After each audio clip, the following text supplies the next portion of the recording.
diestra está, ante su trono montes caerán. No hay otro nombre igual, no hay otro nombre igual, Cristo nuestro Dios.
No hay otro nombre igual, no hay otro nombre igual, Cristo nuestro Dios.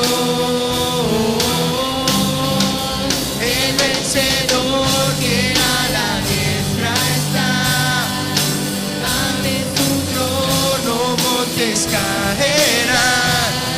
No hay otro nombre igual, no hay otro nombre igual, Cristo nuestro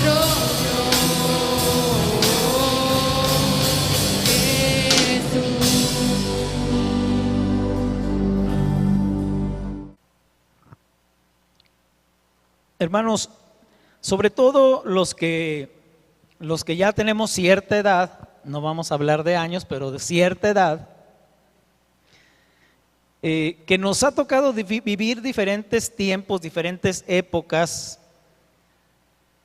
nos podemos dar cuenta, hermanos, que el tiempo actual nos ha tocado vivir en un tiempo difícil en cuanto a las relaciones humanas. No es lo mismo las relaciones humanas el día de hoy, hermanos, que hace 50 años, por ejemplo. Hace 50 años, hace 60 años, hermanos, no necesitábamos conocer a las personas con las que nos topábamos, nos saludábamos unos a otros, y mucho más en los lugares como los pueblos, los ranchos, ¿verdad? Donde toda la gente se saluda, aunque no nos conozcamos. Usted va y todavía quizá el día de hoy podemos ir a algún rancho, a algún pueblo, ¿verdad? Y aunque la gente no nos conozca, nos saluda. Pero en la ciudad es diferente. En la ciudad, hermanos, es donde hablo de que las relaciones humanas se han vuelto verdaderamente difíciles. Porque vivimos un tiempo, hermanos, que se caracteriza por matrimonios divididos, por hogares destruidos, por amistades traicionadas y por relaciones interpersonales arruinadas. No podemos negarlo. Es un tiempo en el cual, hermanos, como dice Mateo en el Evangelio, en el capítulo 24, versículo 12, que por haberse multiplicado la maldad, el amor de muchos se enfriará. Y esa palabra, hermanos, vemos que poco a poco, gradualmente, se va cumpliendo en nuestros días. Por esa razón, hermanos, hay mucha gente que quizá ha pensado que sería mejor irse a vivir a un lugar remoto, a un lugar apartado, lejos de las personas, porque muchos de nuestros problemas que nos afectan el día de hoy tienen que ver con las relaciones interpersonales. Y la vida, llegamos a pensar que la vida sería más fácil si uno no tuviera que relacionarse con la gente. Pero déjeme decirle una cosa, no es la voluntad de Dios. Dios ha formado una iglesia para que aprendamos a vivir en comunidad, para que aprendamos a vivir, hermanos, y a practicar el verdadero amor que Dios quiere que exista entre nosotros. Yo sé que muchas veces, hermanos, las relaciones entre cristianos, ni aún las relaciones entre cristianos, están exentas de situaciones difíciles. Alguien dijo en una ocasión: vivir con los santos allá en el cielo será la gloria.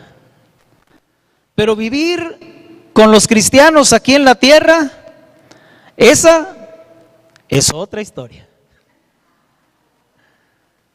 Y no podemos negarlo, hermanos. No podemos negarlo que a veces, aunque nos conozcamos de mucho tiempo, todavía seguimos teniendo esos roces, esas diferencias, sale a relucir, hermanos, nuestro carácter del cual aún no tenemos dominio propio. Y surgen las situaciones entre nosotros aún en la iglesia. Sin embargo, hermanos, Dios no nos ha dejado a la deriva, ni siquiera en este aspecto. Hay un libro en la Biblia, de los más cortos de ella, quizá de los menos predicados del Nuevo Testamento, que es todo un tratado acerca de las relaciones interpersonales. El libro al que me refiero, hermanos, es la carta que el apóstol Pablo le escribe a un personaje llamado Filemón. Esta carta, hermanos, en esta carta, aunque se mencionan por nombre 11 personas, hay 3 personajes que son los principales, son los protagonistas de esta carta. Uno de ellos es quien escribe la carta, que es Pablo. El otro de ellos es a quien va dirigida la carta, que es a Filemón. Y el tercero de ellos, hermanos, es un personaje por el cual surge una situación complicada, que es Onésimo. ¿Quiénes eran estos 3 personajes, hermanos? Vamos a tratar de estudiar un poquito acerca de sus vidas según la carta. No tenemos mucho de dónde escudriñar, a lo menos de Onésimo y de Filemón, más que en esta carta. Pero vamos a tratar de escudriñar cada uno de esos personajes, hermanos. Y yo le pido que preste mucha atención, porque con uno de los 3 nos podemos y nos debemos identificar. Usted al final del sermón, usted va a decir: yo me identifico con Pablo, yo me identifico con Filemón, o yo me identifico con Onésimo. Abra su Biblia, por favor, en esta carta a Filemón. Déjeme le digo dónde está, porque como le digo, es una carta poco leída, poco predicada. Se encuentra antes de Hebreos. Es una carta pequeñita de 25 versículos nada más. Y vamos a conocer al primer personaje, hermanos. El primer personaje es Filemón. Vamos a hablar de Filemón. voy a leer los primeros 7 versículos. Dice: Pablo, prisionero de Jesucristo y el hermano Timoteo, al amado Filemón, colaborador nuestro, y a la amada hermana Apia, y a Arquipo, nuestro compañero de milicia, y a la iglesia que está en tu casa. 2 puntos. Gracia y paz a vosotros, de Dios nuestro Padre y del Señor Jesucristo.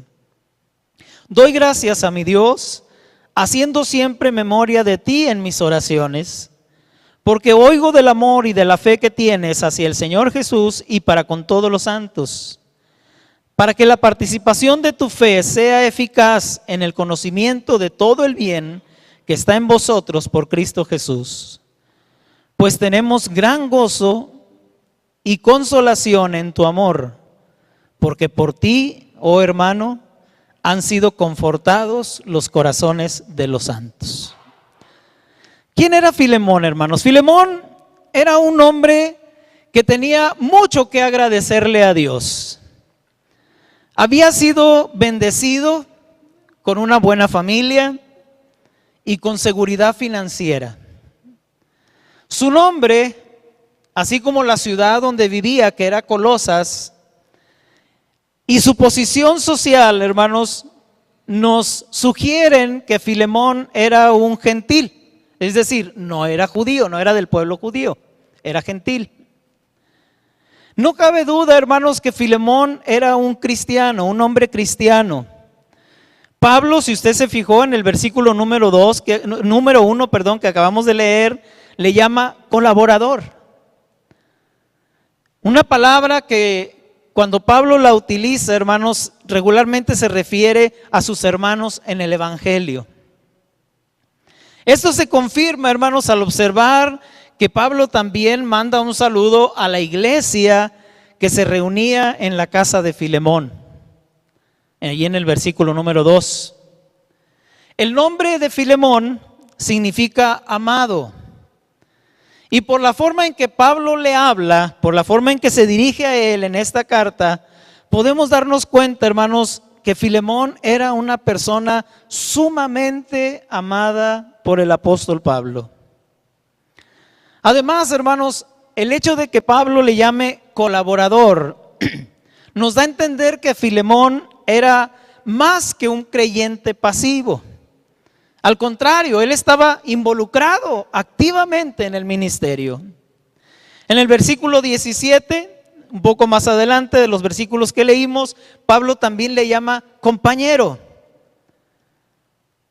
lo cual también nos da a entender que había una relación muy cercana entre el apóstol y Filemón. Desconocemos cómo y cuándo Filemón le entregó su vida a Cristo, pero por las palabras de Pablo en el versículo 19, se infiere que fue el apóstol quien le ganó para Cristo, pues allí señala que Filemón le adeuda aún su propia vida. Filemón también, hermanos, parece haber sido bendecido con una familia tan comprometida como él para servir al Señor. Muy probablemente la hermana Apia, de la cual leímos ahorita en el versículo 2, hablaba de su esposa. Y Arquipo, cuyo nombre significa jefe de caballería, y a quien Pablo llama compañero de milicia, era hijo de ambos. En fin, hermanos, la vida había tratado bien a Filemón. Su casa era probablemente más grande de lo común, ya que el hecho de que ahí se reunía una iglesia, aunque quizá el tamaño de la iglesia fuera grande o no fuera grande, pero era de un tamaño un poco más grande que el común de las demás casas. Y además, hermanos, su condición de dueño de esclavos es otro indicador de que Filemón tenía solvencia económica. En aquel tiempo solamente los hombres ricos poseían esclavos. Filemón era un buen hombre, hermanos. Si examinamos los versículos 4 al 7, nos daremos cuenta que Pablo ahí exalta su valía de Filemón por su amor y su fe hacia Dios, pero también hacia los hombres. En el versículo 7 dice que Filemón era una fuente constante de refrigerio para quienes le conocían. Era de esas personas, hermanos, con las que uno se siente a gusto estar, se siente a gusto platicar. Además, hermanos, el versículo 21 nos habla de que era un hombre digno de confianza. Ese era Filemón, hermanos. Pero había un problema en la casa de Filemón, se presentó un problema en la casa de Filemón. La tranquilidad de esta familia un día se vio afectada cuando un joven esclavo llamado Onésimo se fugó. Este joven esclavo, hermanos, debió haber sido un personaje clave en el hogar de Filemón, pues esta situación afectó a la familia por mucho tiempo. Y Onésimo no solamente se escapó, hermanos, sino que también nos da a entender la carta que le robó una suma considerable de dinero a Filemón. El hecho, por ejemplo, en el versículo 18 y 19, de que Pablo ofrezca pagar lo robado, nos muestra que Filemón sufrió ese robo. Para la vida de Filemón no solamente fue un acto en el que él sufrió daños materiales, sino también sufrió daños morales. Quizá tenía Filemón en una alta estima a Onésimo, y ese hurto, así como esa huida de Onésimo, le causó a Filemón no solamente el daño material, sino también le dañó daños en su corazón, en su vida moral. Pablo ahí dice, si en algo te dañó o te debe. Se fija, las dos palabras son diferentes. Si en algo te debe se refiere a lo material, pero si en algo te dañó, está hablando de algún daño moral que le haya causado. Como hemos visto, hermanos, Filemón era un respetable padre de familia, un miembro de la élite de la sociedad, el amo de su casa. Y podemos ver, hermanos, o podemos pensar que en su persona podemos imaginar una figura, una sombra o un cuadro de nuestro Padre Celestial. En el Evangelio de Mateo, por ejemplo, Dios es el Padre. Dios el Padre es llamado Padre de familia en varias ocasiones. Dios, hermanos, usted y yo lo sabemos, es nuestro Padre Celestial. Es el Padre de una gran familia que somos cada uno de sus hijos, cada uno de los que hemos entregado nuestra vida en fe a Cristo Jesús. Y al igual que Filemón, hermanos, Dios el Padre ha sufrido la rebelión de sus siervos. Ellos han intentado huir de su presencia. Y no solamente como siervos hemos intentado huir de su presencia, hermanos, sino que le hemos robado algo. Y no cualquier cosa. En Romanos capítulo 1, 23, Pablo dice que le hemos robado su gloria. Y la hemos cambiado por semejanza de imagen de hombre corruptible, de aves, de cuadrúpedos y de reptiles. Además, Pablo le dijo a Filemón en el versículo 21, te he escrito confiando en tu obediencia, sabiendo que harás aún más de lo que te digo. Y son palabras muy similares, hermanos, a la que el apóstol Pablo menciona en la carta a los Efesios en el capítulo 3, versículo 20, cuando habla acerca de Dios y dice que Dios, que es poderoso para hacer las cosas mucho más abundantemente de lo que pedimos o entendemos. De manera, hermanos, que Dios es el padre de familia, el Señor de su casa, el Padre amoroso y fiel, y nosotros, cada uno de nosotros, cada uno de los seres humanos somos sus esclavos prófugos. Hablemos ahora de un segundo personaje, Onésimo. ¿Quién era Onésimo, hermanos? Bueno, ya hemos hablado un poquito de él al estar hablando de Filemón, y nos dimos cuenta que Onésimo es un esclavo prófugo que al poco tiempo se convierte en un santo redimido y pronto será un siervo que retorna a su dueño. Hablemos primero de Onésimo como esclavo prófugo. Cuando sucedieron los eventos de esta epístola, hermanos, de esta carta, los esclavos o los sirvientes constituían más del 50% del Imperio Romano, de la población del Imperio Romano. ¿Se puede usted imaginar, hermanos, el sentir de una persona que toda su vida ha vivido como esclavo? Sabemos que regularmente los hijos de los esclavos, desde que nacían, se convertían también en esclavos. No sabemos si este era el caso de Onésimo, pero muy probablemente así era.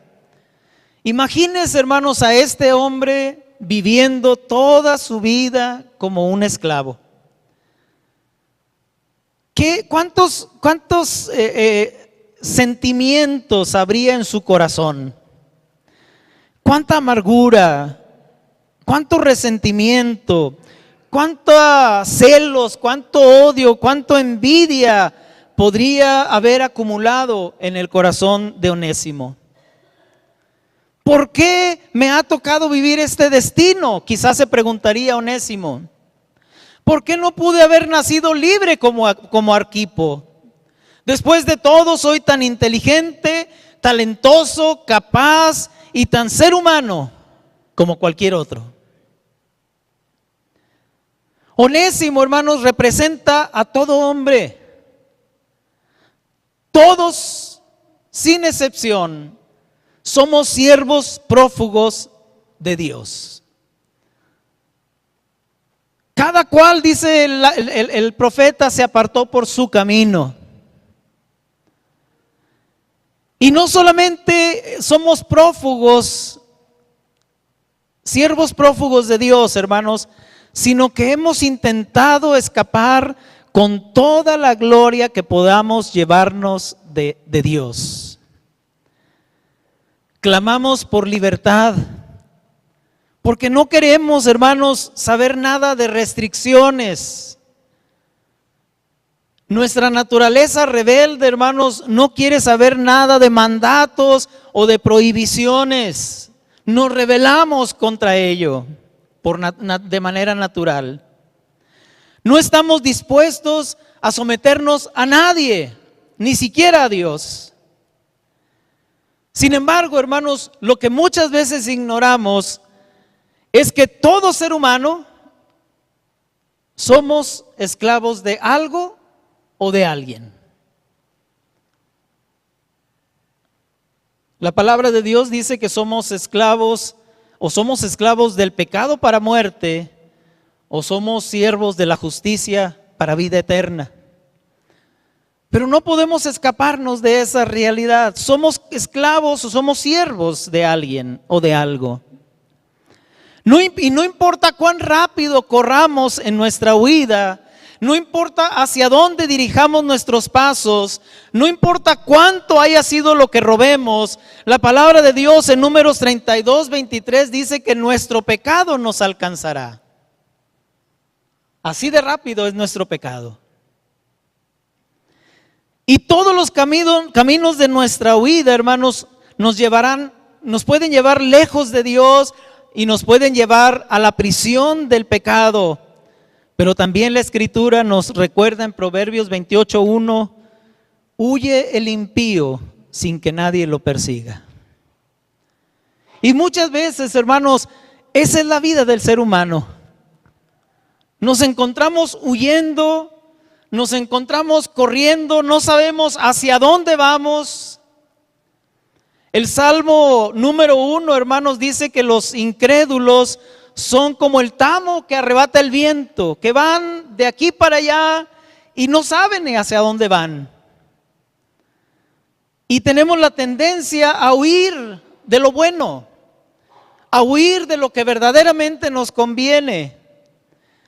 Y tenemos la tendencia, hermanos, a buscar o a tener contacto con aquello que nos daña de una manera natural.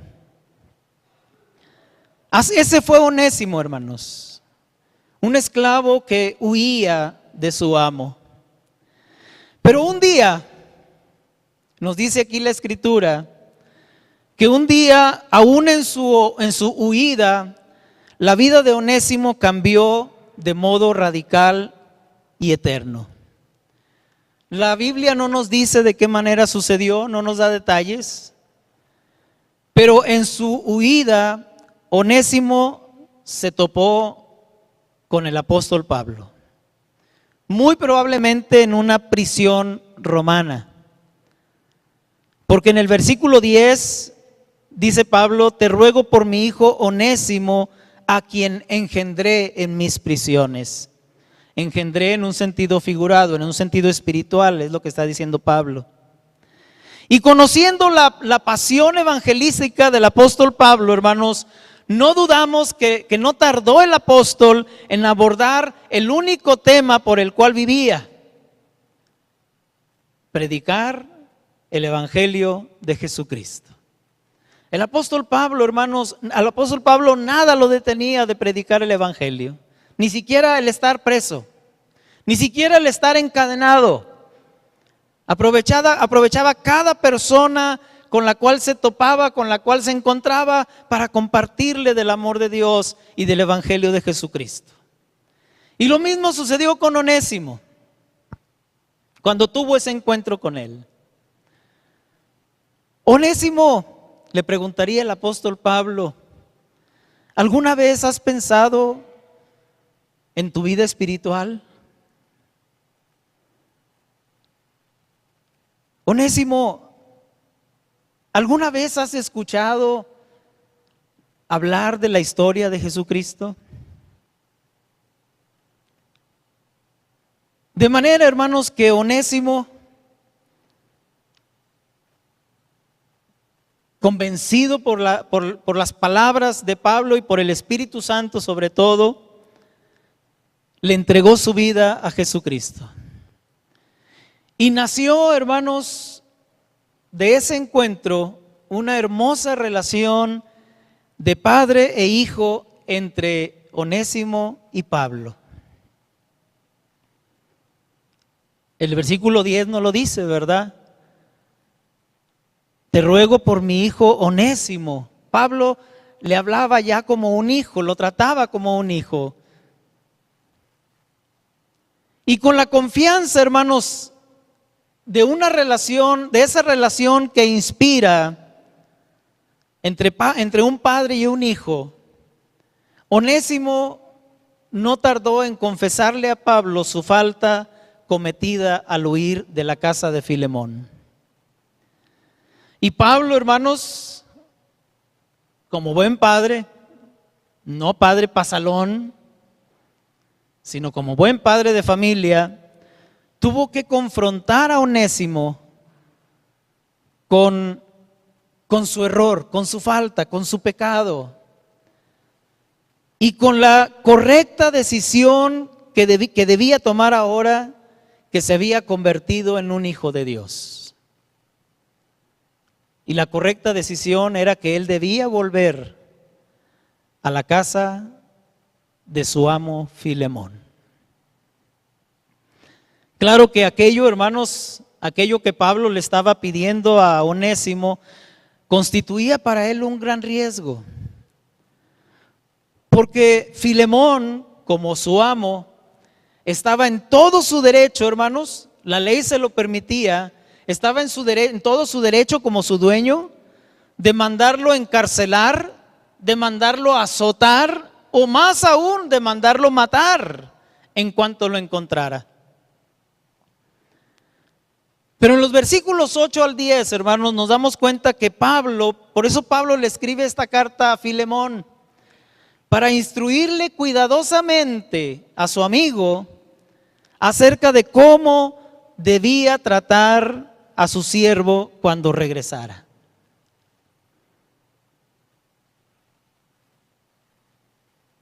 El nombre de Onésimo, hermanos, significa útil.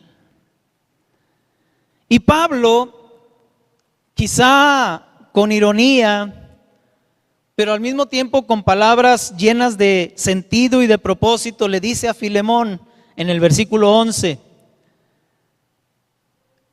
refiriéndose a Onésimo, le dice: el cual en otro tiempo te fue inútil, pero ahora a ti y a mí nos es útil.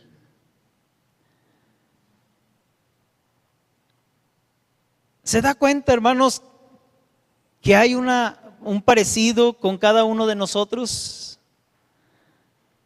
Porque al igual que Onésimo, dice la Escritura, de todos los seres, de cada uno de los seres humanos, que todos nosotros fuimos inútiles en otro tiempo. En Romanos capítulo 3, versículo 12 dice que todos a una nos hicimos inútiles. Pero ahora, hermanos, el hecho de que estamos en Cristo Jesús, las palabras de Dios hacia nuestra vida son diferentes. Porque al igual que el apóstol Pablo, él dice de cada uno de nosotros, Dios dice de cada uno de nosotros: instrumento escogido me es este. Cada uno de ustedes, hermanos, cada uno de los que estamos aquí, que estamos en Cristo Jesús, ahora, antes fuimos inútiles para Dios. Nos hicimos inútiles nosotros mismos. Pero ahora, hermanos, somos instrumentos escogidos para el servicio de Dios. En los versículos 15 y 16, Pablo le escribe estas palabras a Filemón: porque quizás para esto se apartó de ti por algún tiempo, para que le recibieses para siempre, no ya como esclavo, sino como más que esclavo, como hermano amado, mayormente para mí, pero cuánto más para ti, tanto en la carne como en el Señor. Cuando el apóstol Pablo le dice estas palabras a Filemón, hermanos, que reciba a Onésimo no como a esclavo, no le estaba pidiendo su libertad, no le estaba pidiendo que lo liberara. Esta era una decisión exclusiva de Filemón. Más bien, hermanos, el apóstol se refiere a la manera en la cual Filemón, ahora que tanto él como Onésimo eran cristianos y hermanos en Cristo, era la manera como debía recibirle. Del mismo modo, hermanos, nos trata Dios cuando volvemos a Él, a nuestro verdadero amo. Jesús dice, hermanos, en Juan capítulo 15, versículo 15: ya no os llamaré siervos, pero os he llamado amigos. Aunque todavía somos sus siervos, hermanos, Dios ahora nos trata como miembros de la familia de Dios. En Hebreos capítulo 2, versículo 11 dice que Jesús mismo no se avergüenza de llamarnos hermanos. Vayamos ahora al tercer personaje. Ya hemos hablado de Filemón, ya hemos hablado de Onésimo. Ahora hablemos quizá del que más conocemos, del apóstol Pablo.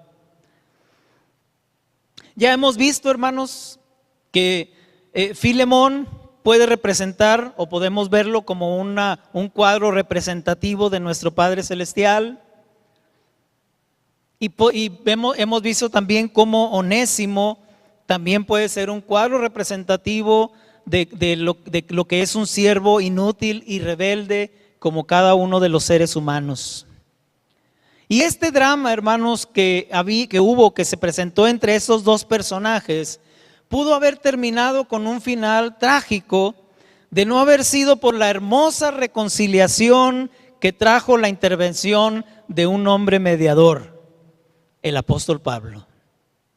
Vamos a ver a Pablo, hermanos, en dos facetas, primeramente como prisionero y luego como reconciliador. Cuando Pablo, la primera faceta, hermanos, como prisionero, cuando Pablo escribe a su amigo Filemón, estamos seguros que Pablo pudo haber echado mano de su autoridad apostólica. Pablo era un apóstol y como apóstol tenía autoridad sobre la iglesia, autoridad sobre Filemón. Y él podía haberle escrito ordenándole lo que le está pidiendo cordialmente en esta carta. Sin embargo, hermanos, si nos fijamos bien, de las 13 cartas que Pablo escribió en el Nuevo Testamento, solamente esta es la única que comienza con las palabras: Pablo, prisionero de Jesucristo. En ninguna otra carta comienza Pablo de esta manera.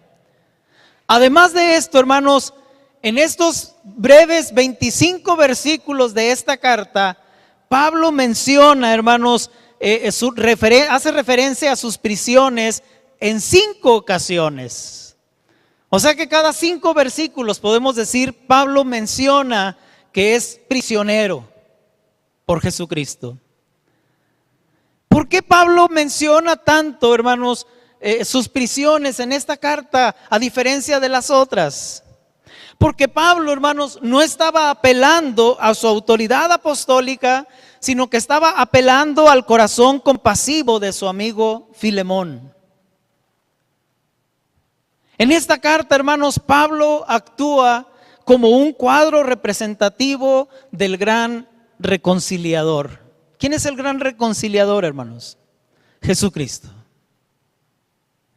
Solo Jesús, hermanos, pudo traer reconciliación entre el Padre Celestial y sus esclavos prófugos, que fuimos cada uno de nosotros. Solo Jesús, hermanos, solo nuestro Señor Jesucristo tenía autoridad divina. Aunque tenía autoridad divina, no hizo nada sin consultar a su Padre Celestial. Así Pablo, hermanos, vemos que no hace nada sin consultar antes a su amigo Filemón. Y al igual que nuestro Salvador, Pablo está dispuesto a poner la falta de otro en su propia cuenta, que fue lo que hizo Jesús con nuestros pecados. En el versículo 18 dice Pablo: y si en algo te dañó o te debe, ponlo a mi cuenta, yo te lo pagaré. Pero también podemos ver a Pablo, hermanos, como reconciliador. Pablo no solo apela a la compasión de Filemón, sino también, hermanos, en esa reconciliación, Pablo apela, hermanos, a la unidad del pueblo de Dios en 3 aspectos. El primero de ellos, a la unidad de los hermanos. La vida cristiana, hermanos, no fue hecha para vivirse a solas. Fue hecha para vivirse en comunidad. No dejando de congregarse, dice el escritor de Hebreos, según algunos tienen por costumbre.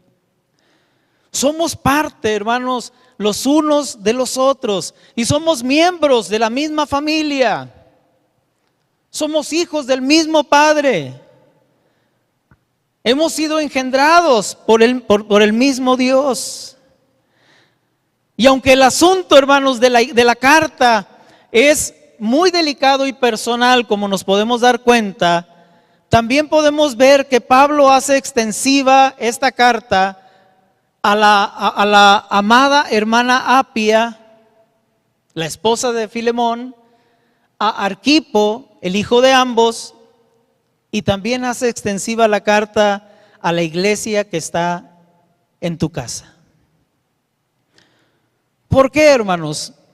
Porque muchas veces tenemos la tendencia a tomar las ofensas que sufren nuestros seres amados hasta el punto de sentirnos más ofendidos y más indignados que ellos. Yo creo que a todos nos ha pasado, ¿verdad? Que cuando alguien ofende a alguno de nuestros más amados hermanos o de nuestros mejores amigos, también nosotros nos sentimos ofendidos y nos sentimos indignados. De manera, hermanos, que para lograr una reconciliación verdadera tenemos que hacer algo muy importante, y es lo que hace el apóstol Pablo: compartir con sus familiares y amigos cuando esa ofensa ha sido perdonada y cuando la relación ha sido restaurada. Porque muchas veces, hermanos, el ofendido y el ofensor hacen las paces y se reconcilian, pero el resto de la gente, hermanos, los cercanos que también se sintieron ofendidos, no se enteran y continúan con esa misma indignación y con esa misma sentimiento o resentimiento hacia el ofensor. Así es que lo primero que hace Pablo, hermanos, es cumplir con aquello que dice la palabra, que seamos hacedores de paz entre los hermanos. Y esa es una labor que Dios nos encomienda a cada uno de nosotros. Bienaventurados, dice una de las bienaventuranzas, los pacificadores. Dios nos llama, hermanos, no a que seamos cizaña, no a que le echemos más fuego a la leña, no a que acrecentemos el chisme o la crítica contra alguna persona, sino por el contrario, Dios nos llama, hermanos, a que seamos hacedores de la paz. La segunda unidad que el apóstol Pablo procura es la unidad de propósito.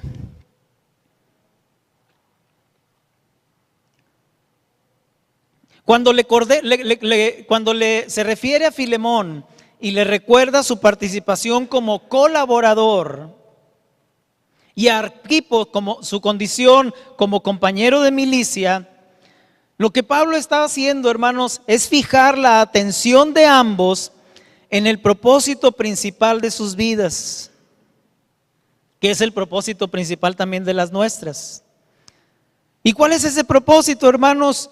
Ministrar la palabra de Dios, compartir el evangelio de Jesucristo.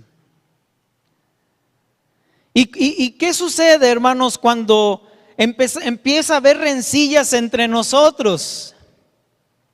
¿Qué es lo que sucede, hermanos?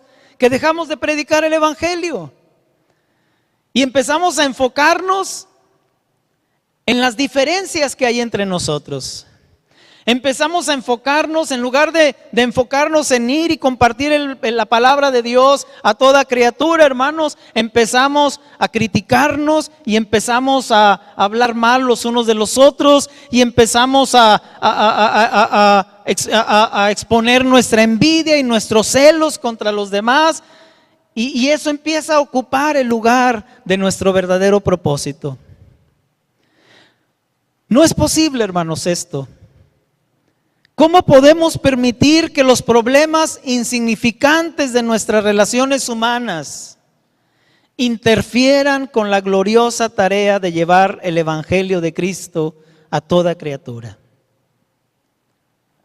Y la última unidad que Pablo enfoca, hermanos, es la unidad de gracia y paz. Como dice el versículo 3, gracia y paz a vosotros, de Dios nuestro Padre y de Señor Jesucristo. ¿Por qué gracia y paz? Déjeme decirle, hermano, que con estas palabras Pablo no estaba dando por sentado que por el simple hecho de que seamos creyentes, la gracia y la paz ya son una realidad en nuestras vidas. Más bien, hermanos, lo que Pablo desea es recordarnos que estos dos elementos son esenciales tanto en nuestra relación, para nuestra relación con Dios, pero también para nuestra relación unos con otros.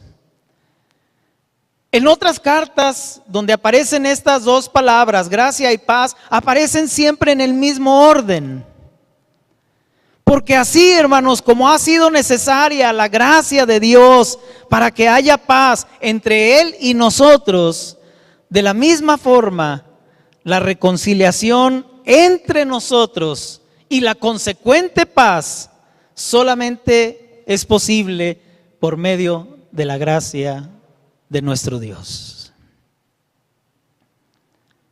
Justificados pues por la fe, dice la palabra, Romanos 5:1, tenemos paz para con Dios por medio de nuestro Señor Jesucristo. Así es que yo quisiera hacerle algunas preguntas, hermanos. ¿Qué nos está separando en este momento de nuestro hermano en Cristo, de nuestra hermana en Cristo? ¿Cuál es ese gran problema en el cual siempre queremos tener la última palabra o tener la razón? ¿Qué cosas, hermanos, es tan importante que merece interrumpir la comunión entre los creyentes y la comunión con Dios al mismo tiempo que interrumpe el ministerio de la palabra de Dios?